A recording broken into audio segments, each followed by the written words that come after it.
bo'lsa, polirovka keramika qildirgan bo'lsangiz, mashinani tekshirib olishingizga hozir ko'rsatdim. Birinchi navbatda mashinamiz ustiga suv sepiladi. Mana keramikamizni gidrofobini ko'rishlaringiz mumkin. Suv umuman turmayapti. Ikkinchi testimiz jajigalka bilan mashinamiz ustiga uramiz mana. Chizilmayapti, ko'ryapsizlar, mashina umuman chizilmaydi. Uchinchi testimiz endi ozroq opasli bo'ladi. Uy. Ko'ryapsiz?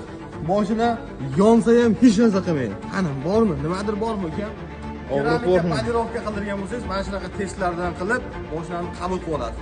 Polirovka qilingandan keyin mana shu burchaklariga qarab qo'yasiz, sababi pasta qolib ketmagan bo'lishi kerak. Polniy hamma joyini pastalarni tozalab, undan keyin keramikalarni surtilish kerak va albatta nemetskiy pastalar bilan Koch firmasi bilan ishlaymiz. Xudo xolasa shunaqa sifatli polirovka keramika xizmatlari kerak bo'lsa, pastda telefon raqamlarimiz bor, bemalol telefon qilib qilaringiz bo'ladi.